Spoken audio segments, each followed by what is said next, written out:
Carling O'Keefe, Brewers of OV, the Carlsberg family, and Miller High Life. Carling O'Keefe Sports, your box seat to the CFL. Featuring Friday Night Football at its best. A full interlocking schedule of exciting matchups with new powerhouses and renewed rivalries. It's wide open football CFL style. Catch all the action from your home box seat.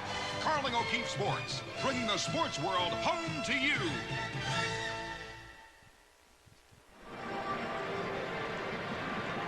Well, let's say hello to everybody across Canada. Welcome to beautiful BC Place in Vancouver, British Columbia. A crowd of some 36 to 37,000 enjoying the activity so far. We've got 2 minutes and 28 seconds left to play in the first half. The Lions are out in front of the Calgary Stampeders 18-7. As a matter of fact, it was just moments ago that the Stampeders finally got on the board. Jerry DiTilio had started at quarterback, was ineffective. The rookie Bernard Quarles was the one who engineered the touchdown drive. First down, Lions from their 36-yard line. This is Roy DeWalt. And DeWalt has absolutely no place to go. Danny Bass finally forced him out at the line of scrimmage. The Lions have been very impressive defensively. They've made a number of key interceptions. And both of their touchdowns were as a result of passes Roy DeWalt to Sammy Green. Bill? And here's the fellow that scored the big touchdown for Calgary, Willie Armstead. Willie, are you having a little trouble hanging onto the ball? Well, it's a little humid over here. It's a little wet, but we're adjusting to it. Now, the offense has had problems getting going in the early part of the game for Calgary. What's been the trouble? Well, the trouble, we just haven't been doing the things we do best. I mean, we just go back to the fundamentals of pitching and catching and read the defenses. So we just got to buckle down and go with it. DeWalt's pass is caught by Mervyn Fernandez. And Fernandez is having a great afternoon as he carries Ron Hopkins on his back into the 53-yard line. A pickup of 22 yards. Roy DeWalt to Mervyn Fernandez. And this afternoon, Fernandez has caught 4 for 58. So successfully in front of Terry Irvin, makes the catch, and a little fancy running after he gets the football. The BC Lions once again, there's 2 minutes and 10 seconds. Lots of time for them to take it downfield and add to their 18-7 lead.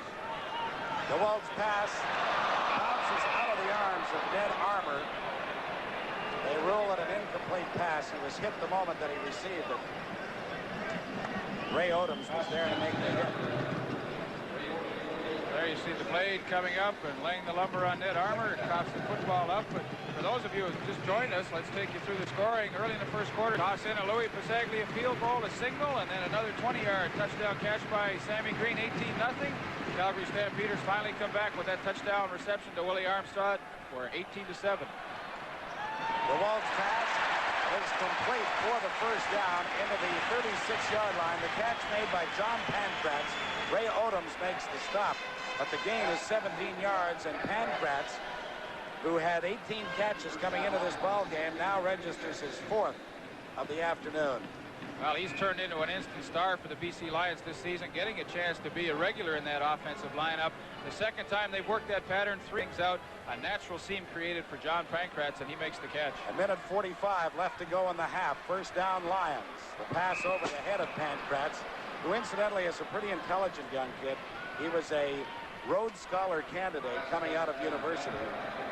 Elected instead to play football, and one of the very first things that Coach Don Matthews said when he accepted the job of the BC Lions, he said, my #1 quarterback will be Roy DeWalt, and John Pankratz will be a starter for me as an inside receiver. And he sure hasn't let Don Matthews down at all. All number 20 was coming in on a safety.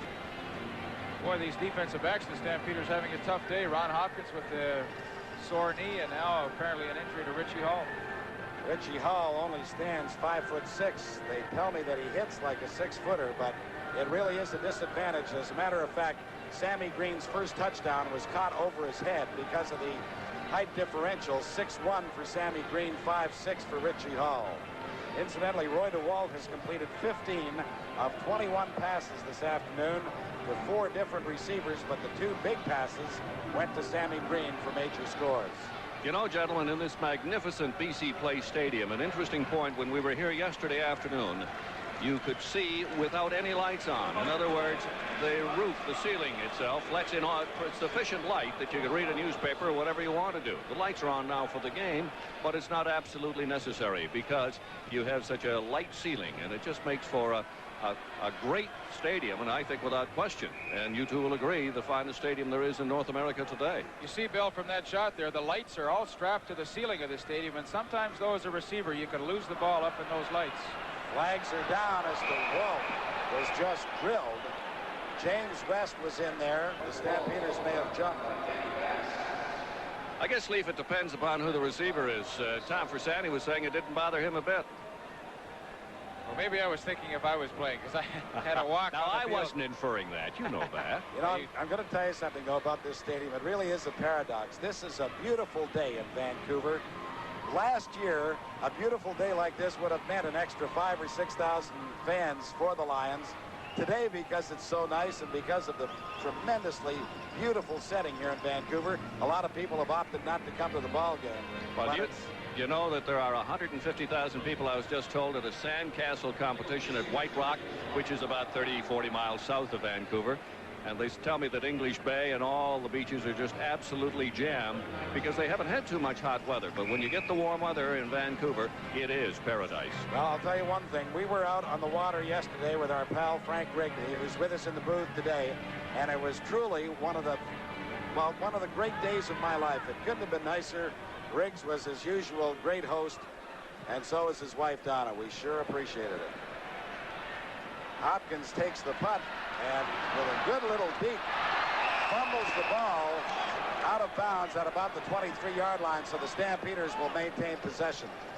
A 35-yard boot has returned 13 yards, and so with 1:12 left to play in this second quarter, the Stampeders will have an opportunity to add to the 7 points that they already have. Let's have a look and see if we can pick up that fumble there. Richie Hopkins up the sidelines. The ball squirts loose, but number 89, Mike MacArthur gets on the ball there, and of course Stampeders retain possession. So let's see if Bernard Quarles can do what he did the last drive for the Stampeders, and that is get them into the end zone. He's got a great arm. He floats this one up beautifully for Levenseller.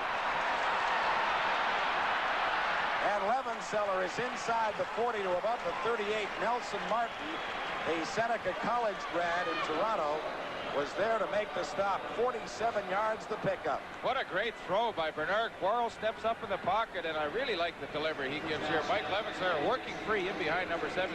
Kerry Parker comes up with a catch, and boy, the Stampeders have really come back here late in the second quarter. Their last possession, a touchdown, and now Bernard Quarles has got them into BC Lions territory again. The clock is moving with 52 seconds left to play in the half. Quarles is 4 for 4 since coming in relief of Jerry DiTilio. And this one, looking for Darrell Smith, is over his head. So we've got 41 seconds left to play in this first half. It is BC 18, Calgary 7. The Lions jumped out to an 18-0 lead. Calgary finally got moving thanks to that young man, Bernard Quarles from the University of Hawaii. Well, that's a lot of yardage. You saw 110 yards on the 4 completions that he has had, so you can see he can move this football team in a hurry. He'd like to move them for at least a first down right here. Let's see if he can.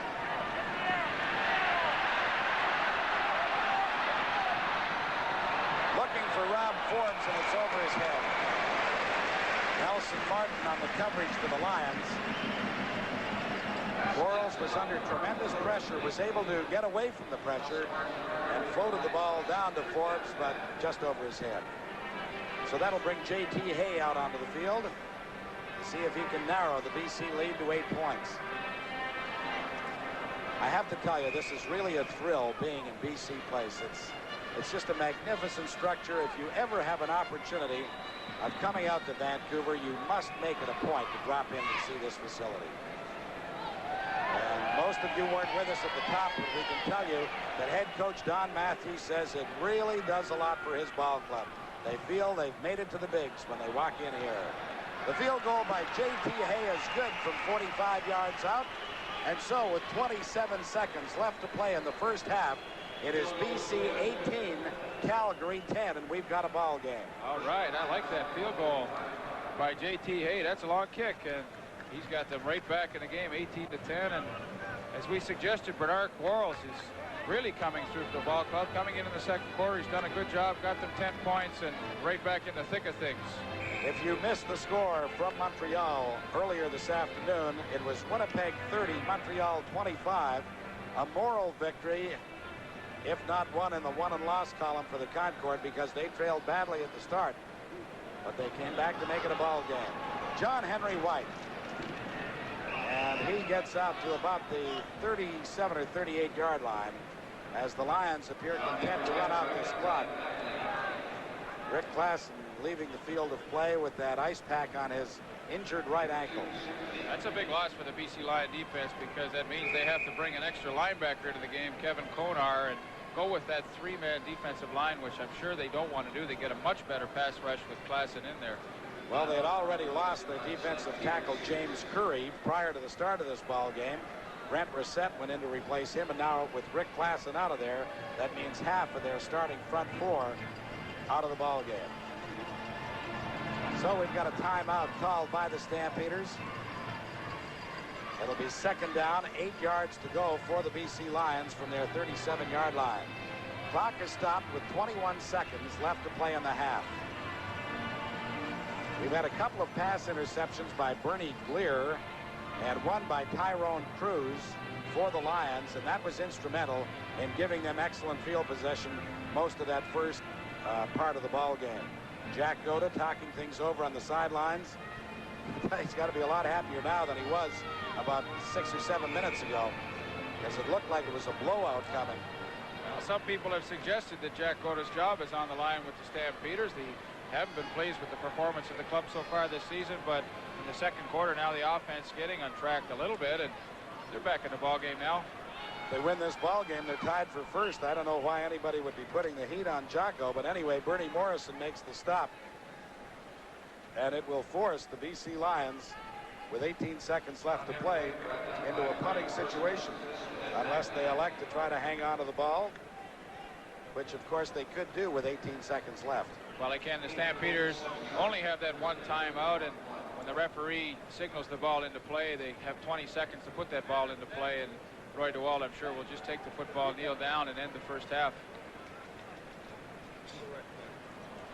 The winner of this ball game will move into a tie with the Edmonton Eskimos and the Winnipeg Blue Bombers on top of the Western Conference standings. And mentioning Edmonton, let's say congratulations to Dave Cutler, who has become the all-time leading scorer in all of professional football history. Nobody deserves it more. Nobody's been more consistent, and certainly nobody has contributed to the success of the Edmonton Eskimos any more than Dave Cutler. We certainly do offer our congratulations. Nice going, Dave. That's a great, great accomplishment. It'll be a while before anybody breaks it, I'll guarantee you that. Well, if anyone ever does break it, that's a very, very difficult mark, first to attain and then to have someone come and break. I can't see it happening. So there's 12 seconds left on the time clock and only 6 seconds left on the game clock to the end of this second quarter.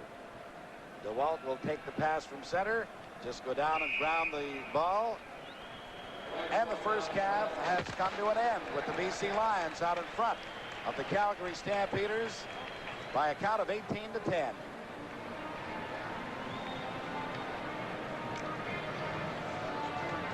I'll tell you that the proudest man in BC, probably in Canada, is Bobby Ackles, the general manager of the BC Lions, who are playing in that magnificent BC Place Stadium that you are looking at right now. Bobby Ackles and I worked together back in 1953 and 1954, and he is the only man that has been with the Lions ever since they came into operation in '54 in Empire Stadium, which at that time people thought was a great stadium, and then till today, which is certainly the fruition of your career. And Bobby, the thing I want to ask you about is 2 or 3 years ago, this club was almost bankrupt. The question was, were you going to continue? Now, because of BC Place, it seems to be all turned around. Well, it's not quite turned around yet, Bill, but there's a light at the end of the tunnel. When we, 3 years ago, before they announced the stadium, and I have to give full credit to Premier Bill Bennett of this province for building the stadium, We were close to bankrupt, and there was no light at the end of the tunnel. And of course, with 60,000 seats here to fill, there is the probability now that the franchise can go on for a long, long time to come. What do you anticipate for average crowds in BC Place? Oh, I think this year, if our team continues to play well, it will average 45 to 50,000. You think you've got 38 or 39,000 here, but obviously the great weather outside has hurt you today. Well, that's the unfortunate thing about nice days in Vancouver, that people will stay on the beach. But no, we'll start filling the stadium as our team progresses and starts playing well, and I'm sure we'll see a number of full houses this year. You've got a good, exciting ball club. Good luck, Bobby Ackles. Bobby Ackles, general manager of the BC Lions. Now let's have a look at those first half statistics with Pat Marsden. Well, we can tell you that the BC Lions are out in front of the Calgary Stampeders 18-10, and we'll continue with halftime in just a moment.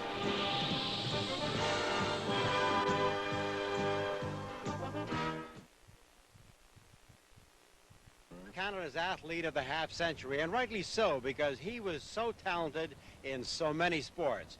But if you had to pick one player in one sport, you'd have to pick the runner-up to Lionel Conacher.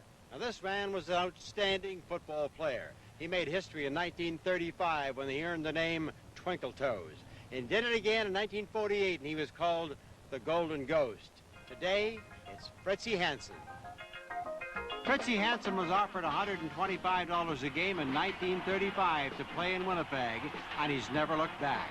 That year, his Blue Bomber team beat Hamilton 18-12 as Hansen ran back kicks for 300 yards, including one 78-yard return for a touchdown. His career was interrupted by the war, but in 1947 he was in Calgary playing for the Stampeders. In 1948 he was on another Grey Cup winner there. He was quick and elusive, a natural leader who has left a permanent mark on the Canadian game. December the 7th has a special meaning to a lot of people. But I'm sure that December the 7th has a very significant meaning to you, Fritzie, something you'll never forget. Certainly does, John. That was the first time the West ever won the Grey Cup. And I can recall seeing that beautiful stadium underneath the mountain in Hamilton, full of ice and mud. 7,000 people there at a buck apiece. Tell me about that football game, Fritzie. You scored one touchdown that went for 78 yards. You carried punt returns for something like 300 yards on a muddy, icy field. How could you have done all that? I don't know, the field just absolutely seemed made to order for me. It was just the right type of footing. It was kind of a sandy, muddy field. But I can recall at halftime, we were all in the dressing room waiting there, and two officials came in and said, "We want to examine your shoes." I said, "Well, help yourself." Because they thought that I had special or some different kind of cleats or something on, but I just had the ordinary cleats on, and they said, "Well, I guess you're all right." I understand you scored 11 touchdowns in one football game. Now, is that a real, true story? 11 touchdowns and 9 extra points in one game. College, high school, where? High school. In high school. I see one of these fellows who's in fact, he's in Toronto. He played against me, and he says, "Fritz," he says, "I'll never forget this. I'd like to." But he said, "You beat us 77-0, and he said, "You scored 11 touchdowns and 9 extra points." He said, "I think you scored every damn time you got the ball." Even though they paid you to play, you were still considered an amateur. Now, how did that happen? Well, I was supposed to have had a job in the Winnipeg Grain Exchange there, and I was getting my salary there as $125 a month, I think it was, that I got back. Mind you, back in those days, $125 was a pretty fair stipend in the dirty 30s. Fritzie Hansen remained in Calgary after retirement. In 1966, he became an original member of the Canadian Football Hall of Fame. Today, at 77, he remains busy in the insurance business, as well as many community efforts in his adopted city. Well, you were second to Lionel Conacher in the voting for Canada's Athlete of the Half Century. You were the first one to be inducted into the Canadian Football Hall of Fame and so many other awards, and yet you were never awarded a place in the Canadian Sports Hall of Fame. I'm sure that must bother you as it bothers many of us. Well, it does some when I see some of the names that come up every year and in all types of sports. And I thought, well, I don't know, but maybe they'll get there. I was asked for the credentials at one time, and that's long ago, and I don't know what happened. Richie, when you moved from Winnipeg to Calgary, you brought a lot of football players with you, but I think the most significant move in Canadian football history was the fact that you helped them get Les Lear. I don't have any question about it, because Lear had a lot of experience in the States, and he had a good connection down there, a great friend of Chili Walsh's, and so I told the director here, I says, hire Lear. Well, he said, who's Lear? So I told him about him.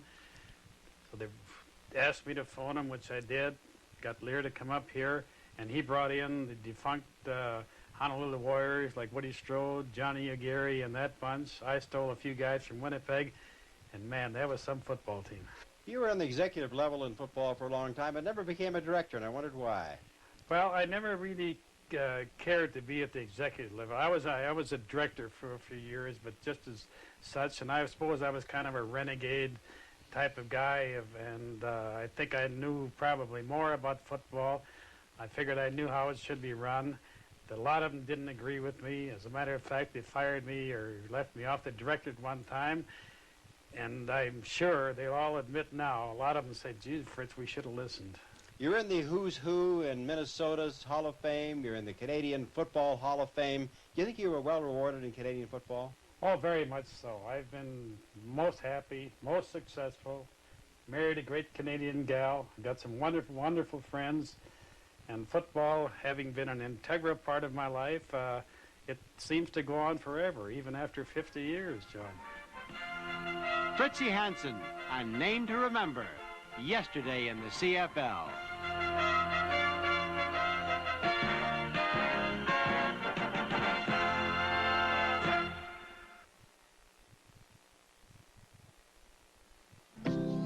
Nobody likes to see families break up.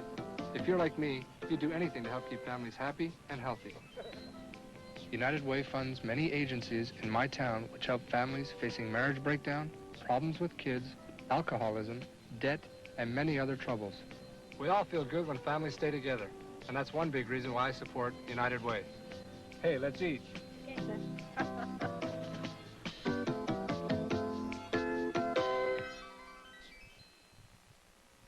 This is the CTV Television Network.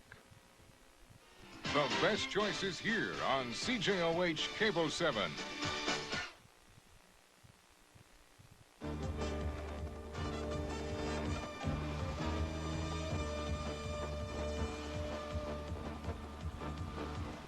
The CFL this week. Well, we've had a couple of games this week, and we're going to show you the highlights from them that have made the league much, much tighter as a result. It's just the type of action you continually see in the Canadian Football League. So now let's go first of all to a game where the Toronto Argonauts, undefeated this season, 6.5-point favorites at home against the Hamilton Tiger Cats, but Tom Clements was hot. He hits the very speedy number 73 Ron Johnson, who rambled 73 yards.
37-year-old Dave Cutler. The Rothman Stars that took place during this past week, and it's no problem. The problem, as a matter of fact, is picking them out from all the great performances. Jane Sykes, believe it or not, despite the many years he has starred, has never won a Rothman Star. But he got it this week. He goes for 153 yards, and Sykes wins the offensive award. It was teammate Nick Golds who picked it up, and Rick Golds had an outstanding game. Along with Ed McElhenney, he's in on this sack of Ron Reeves and wins the lineman honors, Rick Golds. But the one that was selected this week as far as the defensive play was concerned was the one that just killed it as far as the Hamilton Tiger Cats were concerned. The big play for the BC Lions. Quarterback Tom Clements slips slightly. Moving in front, Kerry Parker, he's got that ball, tucks it away as any good back does, and look at him go. And so there you have the Rothman Stars of the week. Well, now, coming up on the CFL this week, some excellent football that maybe will start to break up the logjam. We've got CTV Friday Night Football, BC at Edmonton, with Frank Rigney, Al McCann, and Dale Isaac. Ottawa at Hamilton, Toronto at Winnipeg, Calgary at Saskatchewan. Great excitement. We'll be back with more halftime in a moment.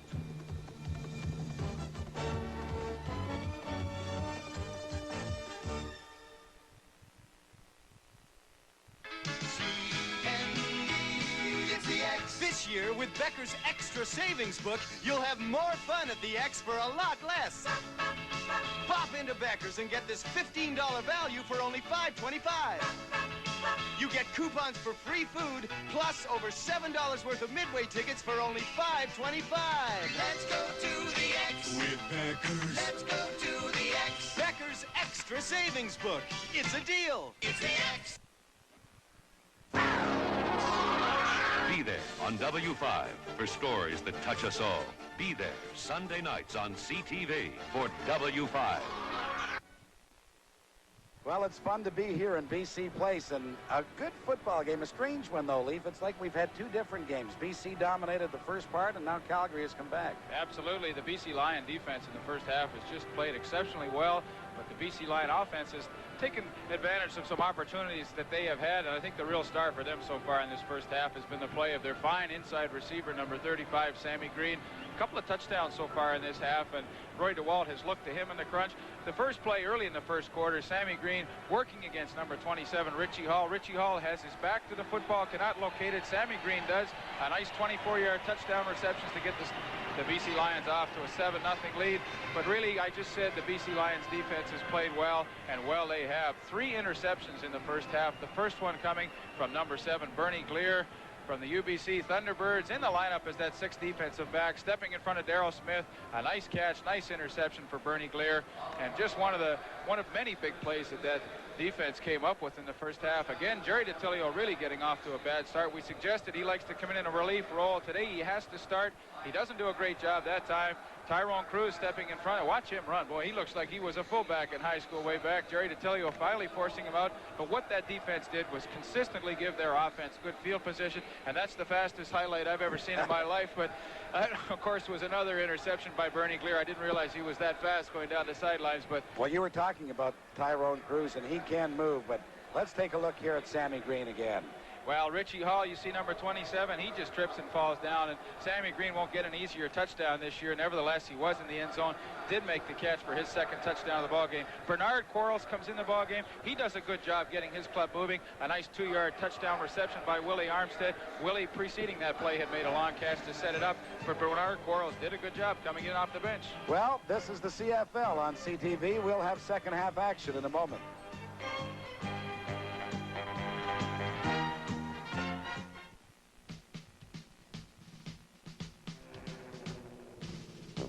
So free and slip through the air. You're in your plane, you restored with a lot of care. Friends took their time and it turned out fine. Now there's plenty of good times to share.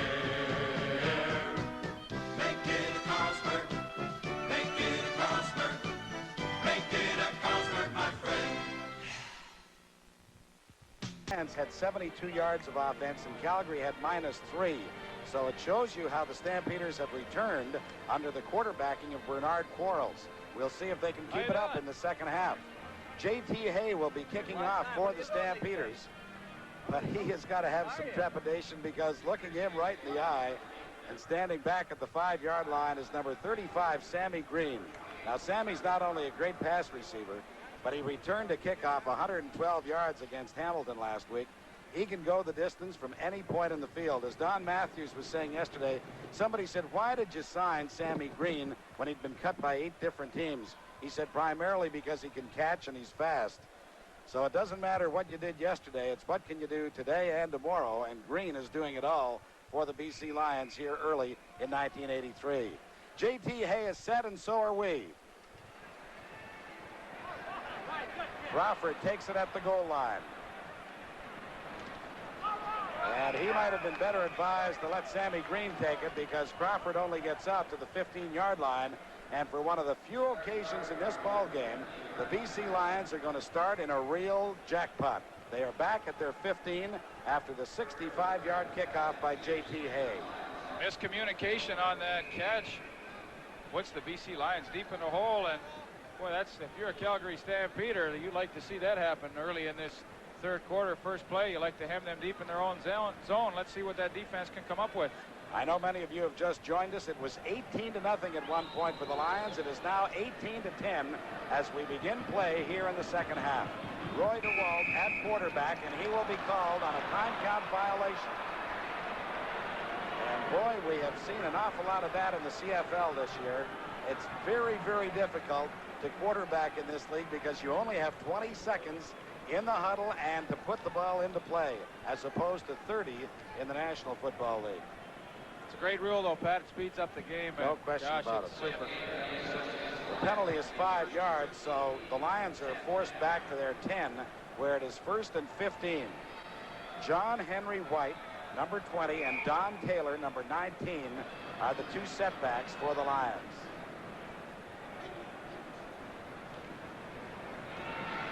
DeWalt throws. John Henry was wide open and makes the catch, slips the first tackle, and gets very close to the first down out to the 25-yard line. Darrell Moyer was finally able to bring him down. John Henry White, game in and game out, a great performer, not only running the football, but now in a more pass-oriented offense, has an opportunity to catch the footballs. There you see it, 3 catches already today, but on a 1st and 15 situation, he picks up 14 yards, and that's just a great play to get yourself out of a hole. So it's 2nd down and about a yard to go for the first down, as the Lions would now like to put an offensive drive together, because what that will do is not only hopefully culminate in some points, it'll keep the Calgary defense on the field for an extended period of time, and it will also eat up part of the clock. So let's see what happens here on 2nd and a yard to go for the first down. Look who's that wingback, Big Nick Hebler. And this is John Henry White. A first down and lots more over the 30 to about the 32. And again, it was Darrell Moyer bringing him down, number 4, the safety in that Calgary defensive alignment. Nice job by the offensive right side of the BC Lions. There's Al Wilson, the center, but Nick Hebler playing in that wingback position. Of course, you know he's a defensive end, but on these short yardage situations comes in for a little extra blocking power, and John Henry White picks up that first down quite easily. John Henry from Louisiana Tech in his 6th year as a member of the Lions. Pound for pound, one of the strongest players on that team. DeWalt's pass is complete to Sammy Green. Sammy caught it at about the 41-yard line, which will be close to a first down.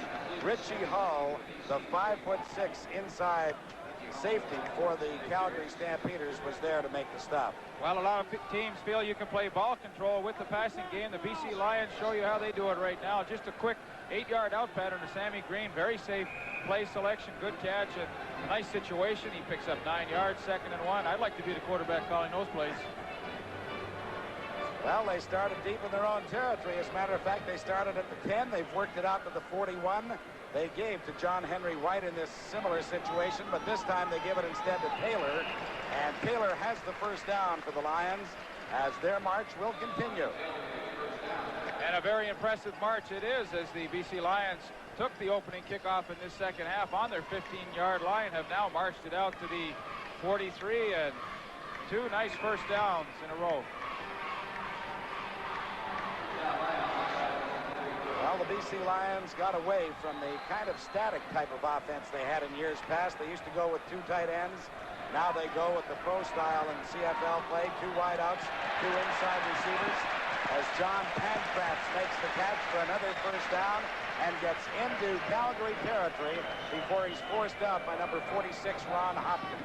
I'll tell you, this guy can play. Already a Rothman's CFL Offensive Star of the Week. And watch, he'll get pushed off his pass pattern by number 46, Ronnie Hopkins, but he keeps his balance, keeps working, and nice reception, first down. And well, when Don Matthews said he was making this fellow a starter, he knew what he was doing.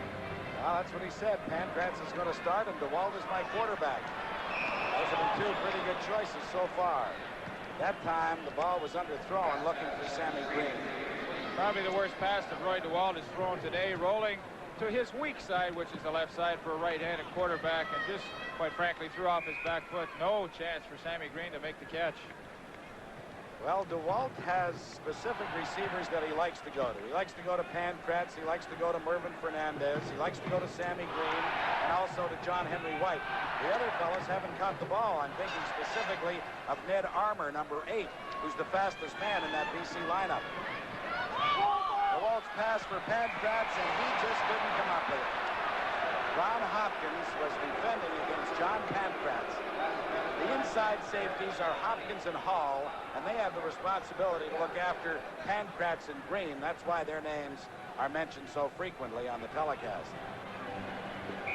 So the Stampeders bend, but they don't break, and now the BC Lions will be punting with 11 minutes, 28 seconds left to play in the 3rd quarter.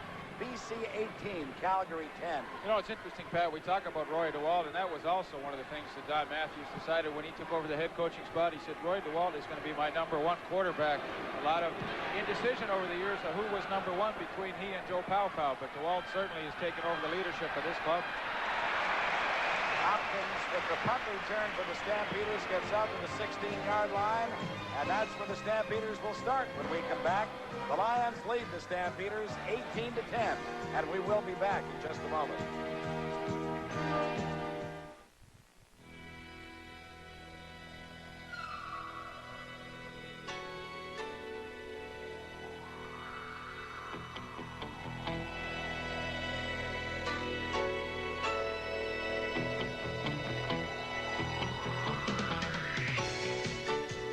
GM, our cars are changing. So is our thinking. Look at GM today. I adore my 64, my Commodore 64. I sing with it, write with it, figure my path of flight with it, my Commodore 64. I rate with it, create with it, telecommunicate with it, my Commodore 64.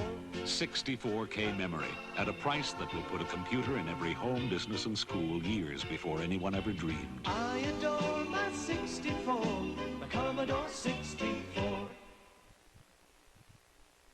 Great college players around Canada, and in this city of Vancouver, when you used to mention pro football players from the colleges, it was only Simon Fraser.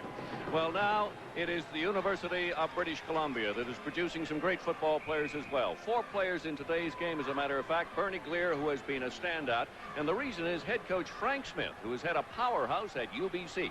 As Pat, you and Leaf both know, but it makes it great for CFL ball. Thank you, Bill. This is James Sykes with the handoff. And Sykes gets to the 20-yard line. He'll have a pickup of 5. Upended there by Melvin Bird, number 10. And just a word of thanks to our spotter, our good friend Deke Collins, who has joined us for this afternoon's telecast. Deke, a very prominent Calgary attorney, helping us out, picking up those defensive tackles.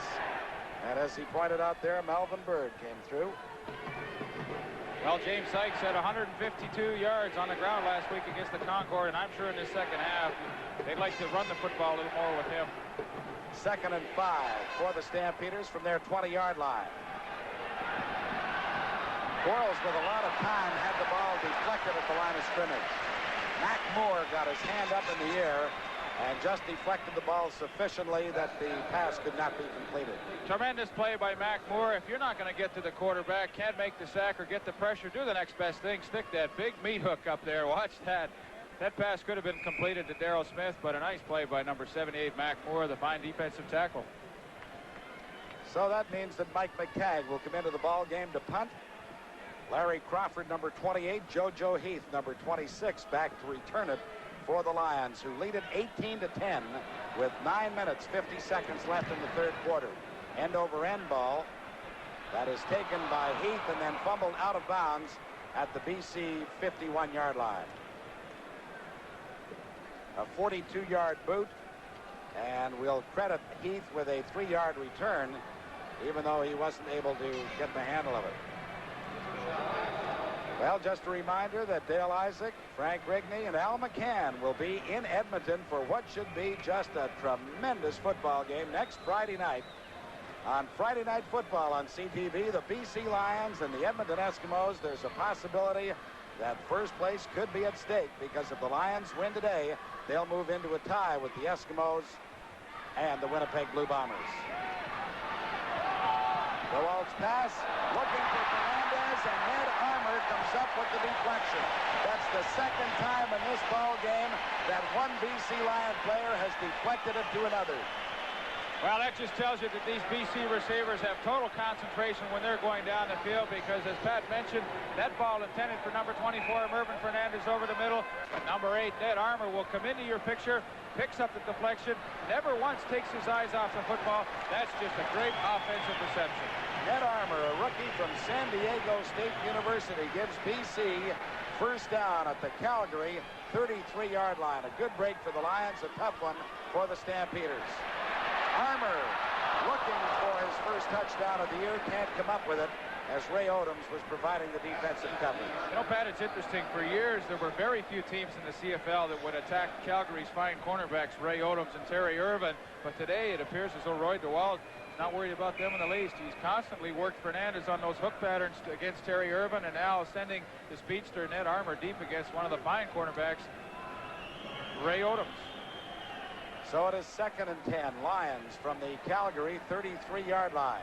8:25 left in the third quarter. 18-10, Lions lead it. Don Taylor takes it over the middle and gets inside the 20 to about the 16-yard line. Terry Irvin finally brings him down, number 28, but it's a 16-yard gain for Don Taylor.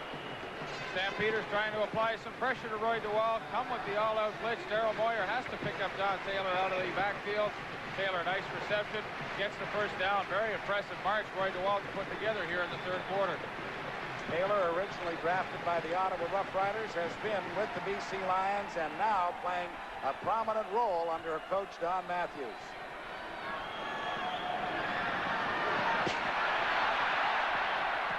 DeWalt just gets it away. It was knocked down by Ron Hopkins, but tremendous pressure put on the BC quarterback by Rick Goltz, who already has accounted for 2 sacks in this ball game. Well, we have a chance to see Roy DeWalt. He just simply ran out of time, looking down for John Henry White in the end zone, but Ronnie Hopkins up in the air makes a nice reception. There you see Mervyn Fernandez. He's trying to work free, but good cover job once again by Terry Irvin. And the Stampeders pick up an injury on the play. Their nose tackle, Randy Troutman, is down. And boy, I'll tell you, this is a magnificent facility, a tremendous playing surface, but it does get hot, and so, you know, the fellas pick up cramps and everything else. That's the score, 18-10, the Lions over the Stampeders. We'll be back in just a moment.